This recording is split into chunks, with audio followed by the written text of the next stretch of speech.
Irving with the basketball, with three, with two. Irving, they're going to get a shot away. Kleba wins the game. I know this NBA season has honestly been characterized by a lot of injuries. It feels like every time we get one star back, one goes down. That's literally been the temperament of the entire season. But in the midst of this, there have been some phenomenal games this year that I don't want you to miss out on.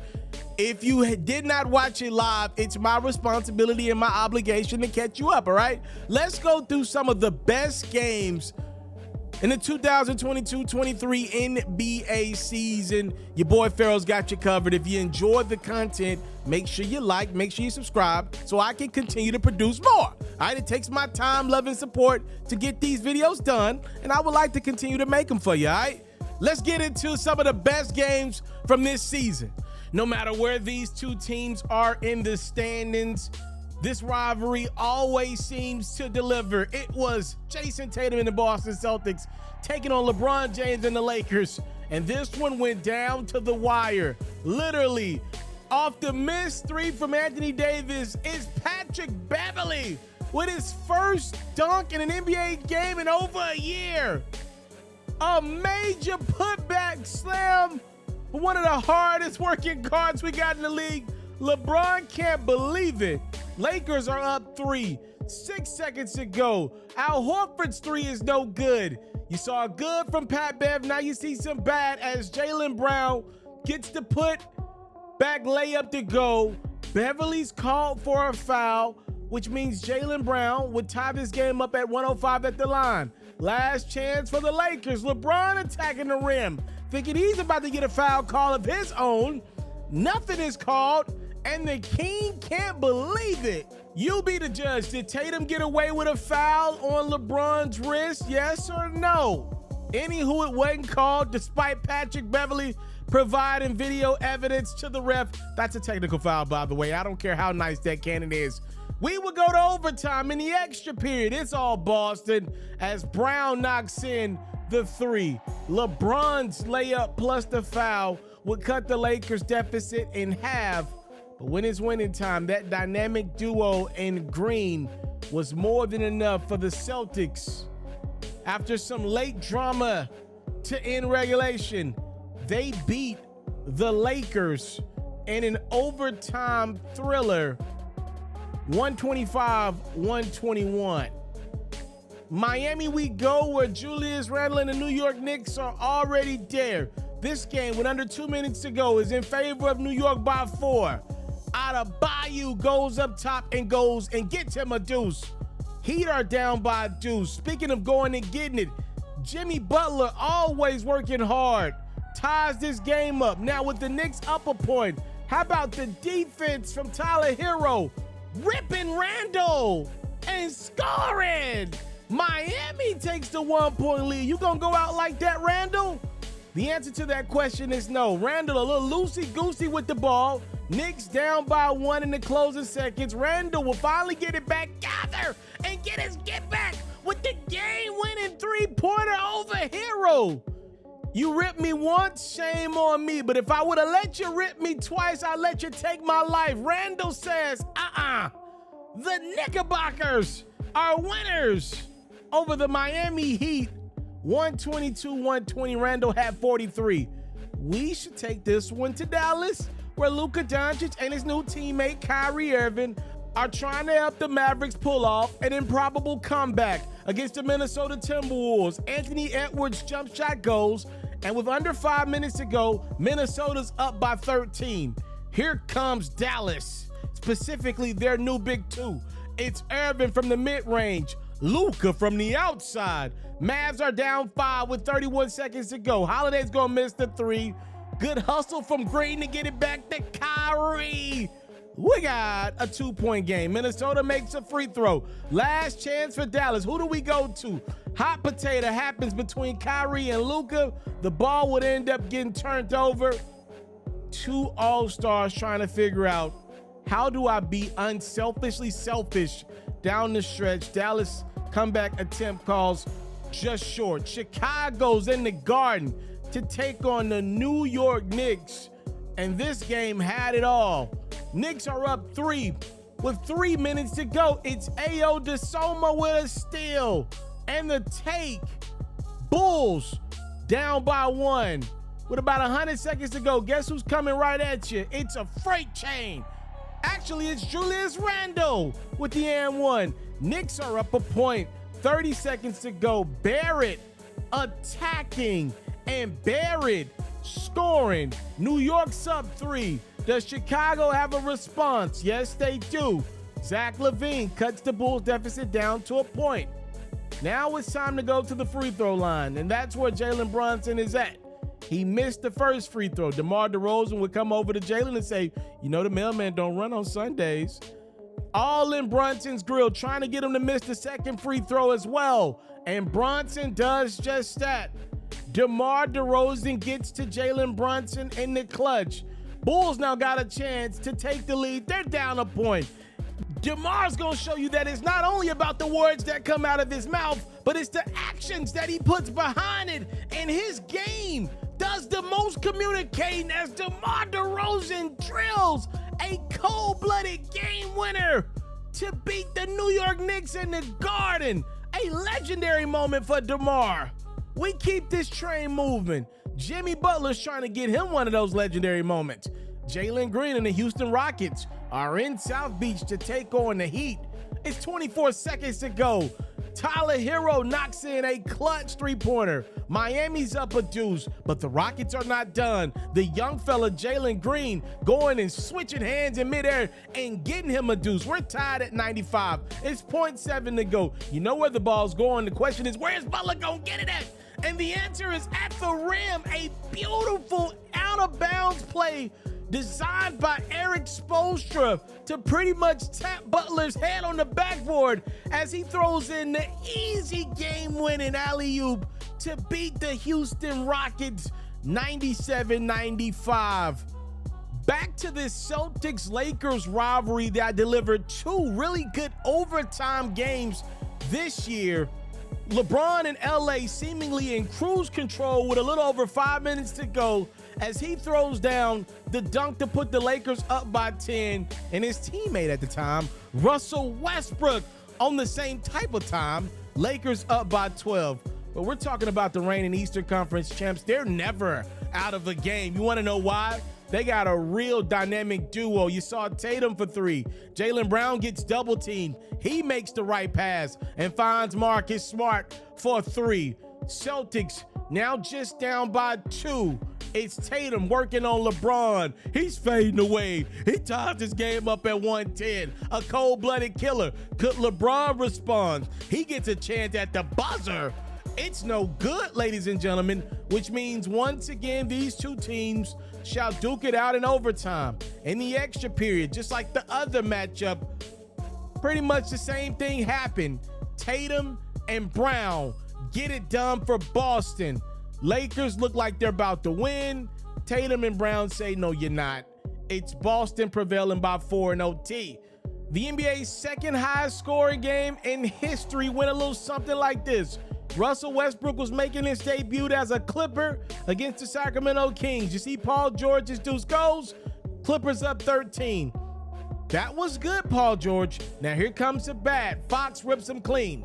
And then inside we go as Domantas Sabonis cutting the Kings deficit down to a point.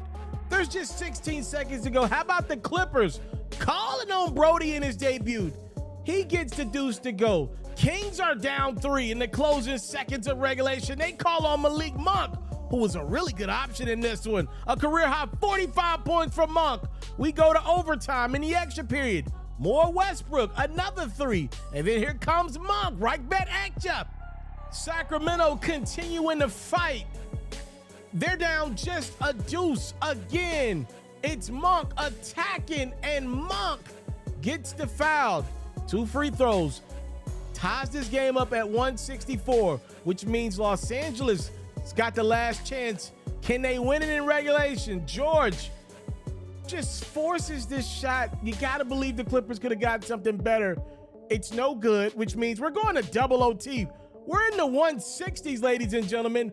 when Kawhi Leonard decides to do that, a beautiful spin move. He had 44 points, 1 point shy of his career high. De'Aaron Fox also had a game. When you score nearly 180 points apiece, guys are going to get big numbers. Fox had 42. Kings are up by 1 in the closing seconds of double OT. Nicholas Batum's three-pointer is no good. And it's Sacramento winning 176 to 175. Joel Embiid and the Philadelphia 76ers will put themselves in a hole against Ja Morant and the Memphis Grizzlies. They're down 9 with a little less than 6 minutes to go. Here comes Philly. It's Harden for 3. And then this 3 from Tobias Harris cuts the Philly deficit down to a point. Memphis ain't done though. Jaren Jackson is gonna go get him 2 off the putback with the left. Memphis is up by 4. Harden says not so fast. Grizzlies, another tray ball is good by the bearded one. Morant would try to respond, but he is rejected at the rim by Joel Embiid. What a play from an MVP candidate. Now Philly's got the rock back, and Tobias another 3. This one gives the Sixers a 1-point lead. They hadn't led in a long time. More hustle. It's Harden on the ground. Getting it to Embiid. Philly's up by 3. Does Memphis have a response left in them? Desmond Bane gets a good look once, twice. Jackson in the corner for 3 to tie. It's no good, which means the Philadelphia 76ers would complete a big-time comeback at home to beat Memphis 110-105.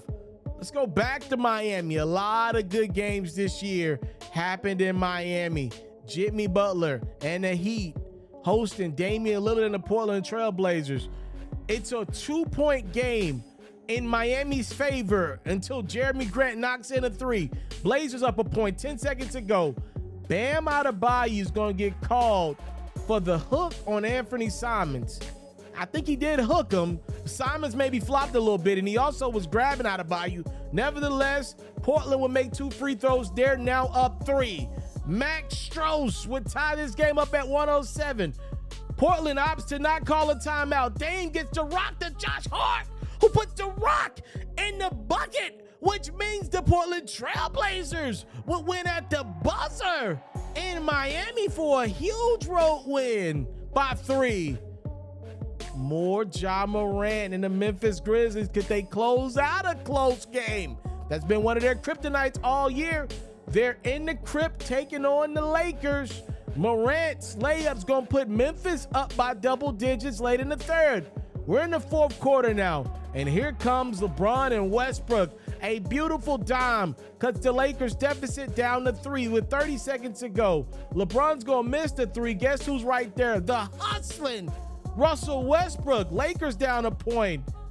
I don't know how you let this happen, but Desmond Bane gets ripped clean by Dennis Schroeder, who goes and get him a deuce plus the foul. This is the Shannon Sharp game, remember? Memphis now down a deuce with 2 seconds to go. Morant's floater is no good, but Brandon Clark is fouled by LeBron. He gets a couple free throws to tie the game up. He misses the second. Bane gets a look. It's no good. Shannon Sharp and the Los Angeles Lakers come back to win a tight one by a point. We're in Boston again. No Jalen Brunson. So Julius Randle will have to try to lead his New York Knicks to a win against Jason Tatum and the Celtics. As you've seen in this highlight, that's no easy task. Randle on the job, though. He knocks in the 3. Here comes the Celtics. Smart cuts Boston's deficit down to a point with 18 seconds to go. Jaylen Brown's now looking and finding a bucket with Boston down by 3. That deuce goes plus the foul. Last chance for the Knickerbockers. We're tied up. Randle not going to get a shot off clean. He gets ripped, which means we will go to overtime in the extra period. Boston now up 2 off the clutch 3 from Al Horford. But the Knicks had a secret weapon as well in this game It was Emmanuel quickly, and he ties this game up quickly at 121. Tatum gets a chance to win it in overtime. It's no good, which means we would go to overtime, and in OT, it was all about Emmanuel. Yeah, hop skipping the deuce in, just wheeling that bad boy in. Knicks are up comfortably in double OT. Al Horford made a three from that same spot in overtime. He could not make it from that same spot in double OT, which means the Boston Celtics lose to the New York Knicks behind a big-time performance from Quickly, a career-high 38 points. No LeBron James, no Luka Doncic for this Lakers-Mavericks matchup, but you did have Anthony Davis and Kyrie Irving, and neither of these superstars disappointed technically. Irving and the Mavs are down 5 with 3 minutes to go. He knocks in the deuce. AD's got a response with a deuce of his own. So here's the knit and butter of this basketball game. Maxi Kleber is going to get fouled on a 3 by Davis with Dallas down by 4. Bad foul, right? Not only would Kleber make all 3 free throws, Anthony Davis would then go get fouled and miss one of his 2 free throws, which sets up the Dallas Mavericks down by 2 in the closing seconds. AD in no man's land, which leaves Maxi Kleber open for 3 to bury the Lakers at the buzzer for a game-winning bucket. Maxi Kleber fought hard to get back, and that was his moment of the season as the Dallas Mavericks walk it off in LA against the Lakers. Sacramento Kings have been in a lot of thrillers this year. Against the Utah Jazz, it was no different. With a minute to go, De'Aaron Fox put Sacramento up seemingly for good. They're up 4 under a minute. Here comes a feisty Lauri Markkanen and the Utah Jazz. Markkanen's gonna get tapped on the arm, fouled on a 3-pointer. He goes to the line and like a big boy, he makes all 3 of his free throws. The best fourth quarter player in the league this year, Fox delivers again to seemingly put Sacramento up for good. They're at 117-115. Markkanen gets a chance at the buzzer off one leg, seemingly winning it for Utah at the wait a minute. It's still on Lowry's fingertips by that much as he gets that shot off. Not in time. The Kings hold on to beat the Jazz. On the same type of time, we go to Philadelphia, where Jason Tatum and the Boston Celtics are hanging around. They're up by 8 as Jaylen Brown rips Joel Embiid clean to take this to a 10-point Boston lead. Here comes Joel Embiid. That deuce goes. Philly's down a point. Other end we go. The big fella doing it on that end as well. It's Embiid with the block and Maxey with the finish. Philly would take the 1-point lead. We're tied at 107, 5 seconds to go. Tatum with a crazy 3-pointer. Sixers out of timeouts. They gotta go. Embiid's just gonna fling it, and it goes. But wait, Embiid's the only guy in Philly not overexcited by his seemingly game-tying 3-pointer. It's because he knows he didn't get it off in time. That 3-pointer doesn't count, which means Jason Tatum wins it for the Boston Celtics by 3. I feel like we're in that era of NBA players either being able to go 100% or not at all. Because when these guys go, they go. And I never want that to be taken for granted. These are the best athletes in the world doing exactly what they've done for pretty much most of their lives, most of these guys. And when they do it at an elite level, they truly give fans a treat. If you enjoyed the best games from this season, please first subscribe to the platform. Second, like the video. And then third, let me know what was your favorite game this season. If I missed a game or two, let me know. And the next time we do these type of videos, this one specifically, I'll make sure to add that game to the list. I'll make sure to go do my due diligence because it's your time, love, and support that I would never take for granted, all right? Best games of the year brought to you by yours truly. Time, love, and support is what your boy would never take for granted. Salute! I'm out.